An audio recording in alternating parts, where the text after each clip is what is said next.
सम्मानित मंच और सभागार में उपस्थित मेरे विद्वान और विदुषी साथियों, इस चार्ट को प्रेजेंट करने से पहले मैं बहुत छोटी सी एक बात कहना चाहूंगी। इस संसार की जनसंख्या लगभग 8 अरब है और हम अपनी जिंदगी में सामान्यतः जो हम सामान्य लोग हैं अपनी जिंदगी में 1-1.5 लाख लोगों से भी नहीं मिल पाते जिनसे हम मुखातिब होते हैं। तो एक तो ये हमारे लिए परम सौभाग्य का विषय है कि किसी न किसी ट्रेनिंग, सेमिनार, एक्सपेरिमेंट किसी भी कारण से हमको आपस में एक दूसरे से मिलने का मौका मिलता है।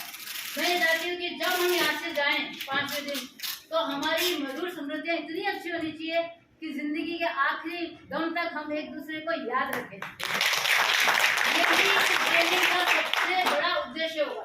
हम सभी ज्ञानी, हम सब जानते हैं अब ये सब हो रही है, ये सैद्धांतिक बातें, प्रैक्टिकल लाइफ में हम सब जानते हैं बच्चे को कैसे क्या करना चाहिए, लेकिन हमारा वास्तविक जो उद्देश्य, जो वास्तविक प्रतिफल होता है, देखिए सिद्धांत में बहुत सारी चीजें चलती है, आदर्शों में दुनिया भर की चीजें चलती हैं, लेकिन प्रैक्टिकल लाइफ में वास्तव में उसका आउटपुट क्या आता है, वो प्रतिफल कहलाता है। मैंने एक बच्चे को एक चैप्टर पढ़ाया जल संसाधन का कि जल के क्या उपयोग है, कैसे उसको रोकना चाहिए, कैसा उसका संसाधन को किस तरीके से स्टॉक करना चाहिए, संरक्षण करना चाहिए, बहुत सारी चीजें सिखा दी। और यदि बच्चा जा रहा और नल कहीं बह रहा और उसने उस नल को बंद कर दिया, इसका मतलब मेरा पढ़ाने का उद्देश्य सार्थक हो गया। पढ़ के प्रश्न को ले आएगा, उत्तर ले आएगा, वो नंबर ले आएगा। तो हमारा मेरा जो मेन उद्देश्य देखिए, मैं अभी हमारे सभी साथी जो मेरे यहाँ बहुत विद्वान है और इसको एक्सप्लेन वही करेंगे मैं भी कर सकती हूँ, लेकिन आपने सभी मेरा खुद का नाम एक था, तो देखो मेरे ख्याल से प्लीज डू नॉट माइंड, हमारा ग्रुप सबसे लंबा खड़ा है और हमारा ग्रुप जब शुरू हुई थी ना, मतलब अपना शुरू होता तब से उछाड़े मार रहे थे कब बारी आएगी तो हमारे को सबने अच्छा बोला, सबका अपना प्रयास अच्छा था, लेकिन हमारे तब से मेरे तो पैरों में उधर 5 बार खड़ी हो गई थी मैं, लेकिन नंबर ही 5वां था। मेरे साथी अच्छा, ये भी सुमन जी मैम और ये मेरे राधा मैडम मेरे साथी है सर है, रईस जी सर, निर्मल जी सर, दौलत जी सर, सीमा मैडम और राठी मैडम, और मैं जिसकी जरूरत देश को सबसे ज्यादा है यूनिटी बहुत ज्यादा जरूरत है। जो हमारा सर इसको एक्सप्लेन वही करेंगे, मैं इसकी केवल एक ब्रीफ में आपको समेकित बात बता रही हूँ। हमारा जो चार्ट है वो मोस्टली किससे रिलेटेड है, गणित विषय से रिलेटेड है। किससे रिलेटेड है? गणित एक ऐसा विषय जिसको हमारे दिमाग में बहुत भयंकर हवा रहता है। अच्छा नहीं वो मेरे को घबराहट मिलती कोई दिक्कत नहीं। गणित एक ऐसा विषय है जो आप मान के चलिए जिसका एक हवा बना रहता है कि बहुत जनरली डरते हैं ना, सब डरते हैं, लेकिन प्रैक्टिकल लाइफ में गणित एक ऐसा विषय जो पहली क्लास का अनपढ़ बच्चा, अंधा बच्चा या किसी भी तरीके से कैसा भी बच्चा है, उसको गणित की सब क्रियाएं ऑटोमेटिक आती है। आप एक 500 का नोट दीजिए दूसरी क्लास के बच्चे को सामान लेने के भेजिए, वो ऑलमोस्ट आप उससे सामान मंगाइए 200-250 कुछ करके, वो कैलकुलेट करके ले आएगा कि मेरे को दुकानदार ने वापस रिटर्न सही दिया है नहीं दिया। आप उसे 2 किलो चीनी मंगवाइए और चीनी मंगा के वो देखेगा, पार्टी देखेगा कि वो तोल सही आ रहा है या नहीं आ रहा, यानी उसका जो व्यवहारिक नॉलेज है वो ऑलरेडी है। हमको केवल उसको क्या करना है, अपनी जो सिद्धांत की चीजें हैं जो हमारे करिकुलम में, पाठ्यक्रम है, उससे जोड़ के उसको केवल पुश बैक देना है। विषय गणित सबसे इजी होता है, लेकिन हमारे बच्चे को इतना वो भी ऐसा हो जाता है। तो ये जो हमारा सब्जेक्ट है दक्षता, किसको करना है? दक्ष वो ऑलरेडी है। भगवान ने पोटेंशियल कहते हैं कि सबसे ज्यादा जन्म सीखना, लर्निंग बाय डूइंग, सीखना जन्मजात अभिवृत्ति है। बच्चा भ्रूण से सीख कर ही बड़ा होता है और सबसे ज्यादा वो माँ के गर्भ में सीखता है। और कहते हैं जितना बच्चा छोटा होता है उतनी उसकी लर्निंग, जो सीखने की कैपेसिटी वो उतनी स्ट्रॉन्ग होती है। सबसे ज्यादा छोटा सा बच्चा आप देख लीजिए, जैसे वो मैडम अपना आपको एक बहुत बढ़िया एग्जांपल देंगी खुद के पौधे का, हम सभी के लिए गौरव का गौरव की बात है। वो मैडम आप खुद बताएंगे अपने पौधे के बारे में। तो दक्षता की दक्ष किस में करना है कि दक्ष वो है, केवल हम उसको पहचान के उसको आपको प्रेजेंट करना है, एक्सपोज करना है उस बच्चे को। और यही हमारे इस कैंप का, हमारे चार्ट का सार गर्भित मैं मेरे कोई भी साथी, सम्मानित साथी जो भी इसको एक्सप्लेन करना चाहे, वन वेलकम। गणित विषय से संबंधित कार्यपत्रक में अधिकतर क्या होते हैं, रिक्त स्थान होते हैं। रिक्त स्थानों के साथ साथ अपन बच्चे को पहले संख्या ज्ञान कराते हैं, वो चाहे टॉफियों के माध्यम से उनको गिनाकर इकाई, दाई, सैकड़ा समझाते हैं, चाहे माचिस की तीलियों के आधार पर, चाहे कंकरों के आधार पर बच्चे को पहले संख्या ज्ञान कराते हैं, उसके बाद इकाई दहाई सैकड़ा पर आते हैं। बच्चे को इकाई का नॉलेज आ जाते हैं, मुझे 5 टॉफियां चाहिए, मुझे 6, फिर 10-10 के बंच बनाकर उनको दहाई का ज्ञान कराते हैं, फिर दहाइयों के बंच बनाकर 100-100 के बंच बनाकर सैकड़ों का ज्ञान कराते हैं। इकाई दहाई सैकड़ा आते ही बच्चे को ज्ञान आ जाता है, संख्या ज्ञान, ताकि उनको बता सके जब संख्या ज्ञान आ जाने पर इसके आगे की संख्या और इसके पीछे की संख्याएं कौन सी होती है, उदाहरण के तौर पर पहले उसको समझाया हुआ है, फिर आगे पीछे रिक्त स्थान दिए हुए हैं कि इसके आगे क्या आएगा और इसके पीछे क्या आ जाएगा। वो आते ही उसको संख्या ज्ञान आ जाता है कि 5 के आगे मुझे क्या है, 4 होना चाहिए, 5 के बाद क्या आना चाहिए, 6।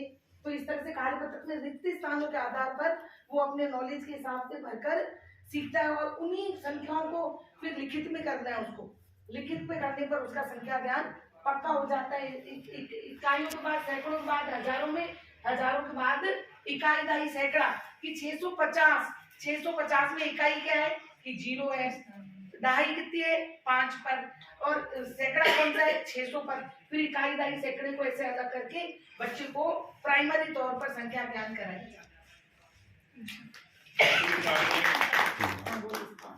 देखो यहाँ पे कुछ चीजें शब्दों में लिखी हुई है, तो शब्दों में क्या है, हम चाहते हैं हमारे बच्चे स्कूल में कुछ ऐसे, ये इसमें हिंदी में है तो वो बहुत सही बोल नहीं पाते हैं, तो हमारा ये दायित्व भी बनता है कार्यक्रम के साथ में, जिससे हम बोलते हैं 53, जबकि वो 53 नहीं होता है, 53 होता है, तो ये 54 नहीं होता, 54 होता है। तो ये भी हमारे को, हम बच्चों को, हमारे को ये दायित्व है जिसके साथ हम सिखा देते हैं। वर्कबुक भी मिल रखी है, आरकेएस में भी चल रहा है, तो उसमें बिल्कुल शुद्ध लिखा हुआ है, तो बच्चा यहाँ के देखकर सीख सकता है। और यहाँ से इस चार्ट से तो मुझे तारीख में भी याद रहती है कि बच्चों के दिमाग में हो अंकों का भी रहता है। हाँ, बड़ा अंतर रहता है, बच्चे 6 को 9 लिखते हैं, 9 को 6 लिखते हैं, तो उनको हम वर्क शीटें मिल रखी है, तो उनसे हम अभ्यास करा के उसमें सुधार कर सकते हैं। इसी के आगे में हमारे मैडम है, तो वो भी हमारे को गणित के सबसे ज्यादा, तो इनके घर में है गणित के अंकों का खेल, वो बताएंगे। सर जैसे मेरे इंग्लिश सब्जेक्ट में भी डी को भी बना देंगे, फेब्रुअरी में एफईबी को जगह एफईडी लिख लेंगे, डी और बी में बहुत है अभ्यास से ठीक हो जाता है। कौन सुधारेंगे? हाँ सर, मैं तो ये बताना चाह रही थी, सर मैडम ने भी जो बात कही है कि बच्चा जन्म से पूर्व से ही जो सीखने लग जाता है। मेरा अपना पोता है सर, अभी 6.5 साल का होएगा, वो 6 का कंप्लीट हुआ है। तो जब वो 3 साल का मतलब साल भर का था, तभी से उसको, क्योंकि उसके मम्मी पापा और हम लोग को सबको मैथ्स में रुचि है, तो वो बच्चा जब साल सवा साल का जब बोलने लगा, तब से ही वो गाड़ियों के नंबर प्लेट पढ़ने लग गया था, प्लॉट नंबर पढ़ने लग गया था, पिलर पे कहीं भी उसको नंबर दिखते थे, वो जैसे दीवाना ही हो गया हमारे नंबर का। तो उसके मम्मी पापा ने उसको ट्रैक पे चढ़ा के, जब वो 3.25 साल का था सर, तो असेंडिंग डिसेंडिंग दोनों तरफ से वो काउंटिंग कर लेता था 100 तक, 5 लैंग्वेज के अंदर वो काउंटिंग बोल सकता था। फिर उसका रिकॉर्ड सर सम संख्या, विषम संख्या, पूर्णांक, ये सब जानकारी उसको 3.25 साल का था तब हो गई, और उसका रिकॉर्ड करवाया सर इंडिया बुक रिकॉर्ड करेगा। ट्रैक पे चलते हुए सर जब वो 6 साल का हो गया अभी दिवाली पे, तो उसका 1 to 100 तक की टेबल उसकी रिकॉर्ड करवाई सर इंटरनेशनल बुक रिकॉर्ड के अंदर, और वो अभी दिवाली के बाद छप के आई, उसका सर्टिफिकेट आया सर।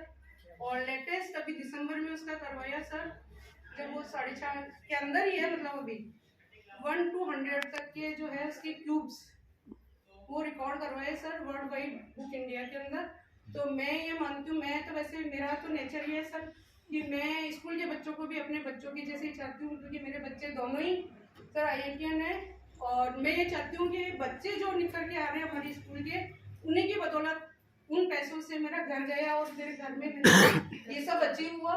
तो मैं ये चाहती हूँ कि जितना भी अपन कर सकते हैं इन बच्चों के लिए हमें करना चाहिए। हमें ये नहीं कि भाई आज गए स्कूल, टाइम पास बहुत बार होता है, हमारा भी मन होता है, सबका होता है, पर जितना हम कर सकते हैं बेस्ट 60%, 40%, 50% हमें ये अचीव करना चाहिए। और टीचर को अगर जॉब करते हुए आप कहीं ट्रांसफर होके आ गए, अगर आपको कोई दूसरा बच्चा आपको मिल गया पढ़ाया हुआ, और अगर आपने उसको नमस्ते कर लिया उसने आपको, तो ये समझना चाहिए कि हमारी सबसे बड़ी पूंजी है और मैं को तो ये पूंजी प्राप्त है ईश्वर की दया से कि पुराने जो बच्चे हैं कहीं मिलते हैं रुके भी, क्योंकि हम बच्चों को नहीं पहचान पाते क्योंकि बच्चे बड़े हो जाते हैं।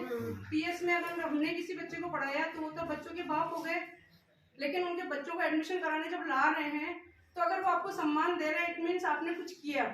तो कर्म प्रदान हमारे को भगवान ने बहुत अच्छा ही अवसर दिया है, टीचर पढ़ाए हमको और हमारे से ही समाज बनता है। तो मैं ऐसे अपेक्षा करती हूँ, खुद भी प्रयास करती हूँ कि हम अच्छे से एक समाज, सुंदर समाज का हम निर्माण करें और हमारा सहयोग दें।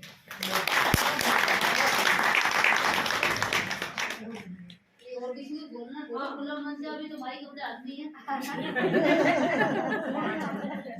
एकता में माइक